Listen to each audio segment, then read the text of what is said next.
这把是怪怪的 G96，然后这是昨天拍的 AW338 Aris 的，然后如果两只要比质感的话，原本诺伊都还没有，这把有做优化吧，都还没有动的情况下，一定是怪怪是比较好的。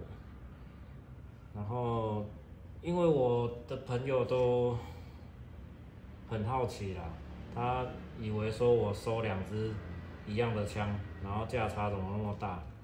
但其实它的形状其实是差蛮多的。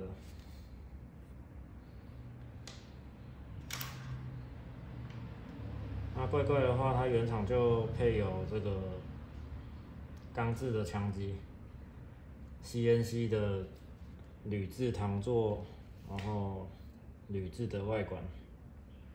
那 Aris 就是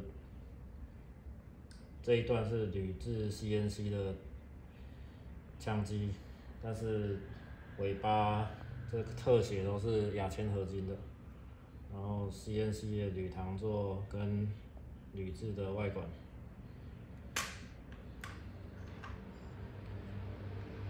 那威力来讲的话，这支实测出来只有100出头而已，大概100几或110这样子而已。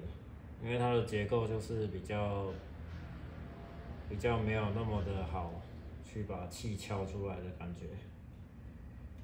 那怪怪就是当初就是仿塔纳卡的系统，塔纳卡系统比较强，所以这支枪来的时候，我就直接把弹簧减掉至少1/3左右。那现在当然就是要敲16公斤以上的瓦斯是敲不下去的。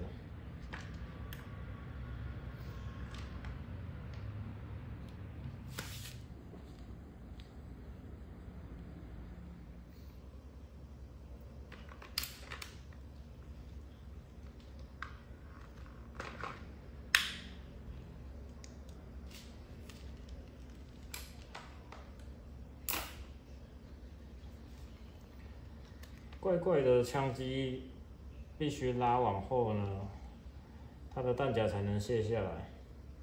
那 Aris 的不需要。然后再就是他们的保险的设计，怪怪的这一把就是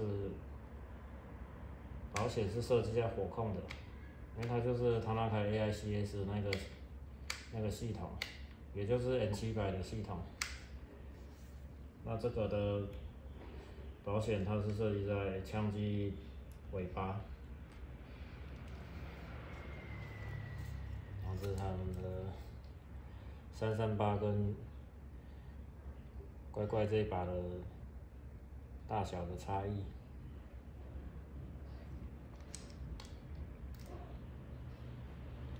然后再就是上面的轨道，这个原厂就是配宽轨道。有可能是比较后期的东西了。若以真枪来讲的话，那这个是窄的轨道。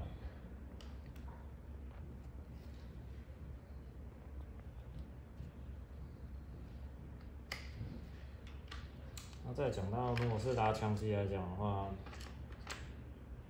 这个系统它可以直接拉到这边，就可以直接压下去了。但是以这个系统，有可能是他们自己自创的，因为我看真枪在拉的影片好像没有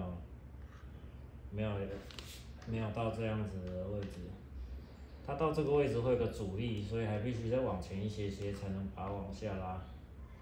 所以如果是这样已经上弹的状态，把它弄出来，它会往后弹，那这个就不会了。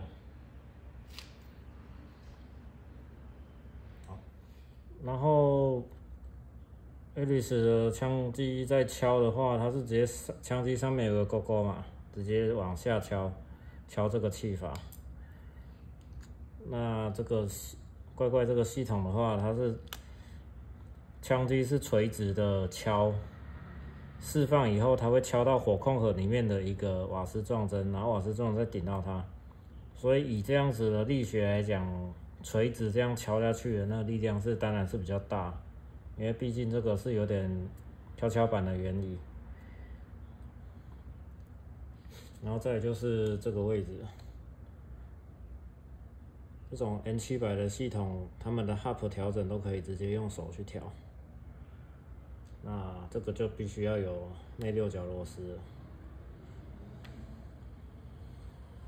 但是怪怪很多人都有玩过，都说准度不好，就是因为它的内管的，它这样子在震动的时候就会有内管的声音了，因为它的内管应该是说它里面没有做比较好的一个安置。就是可能只有 hub 做固定而已。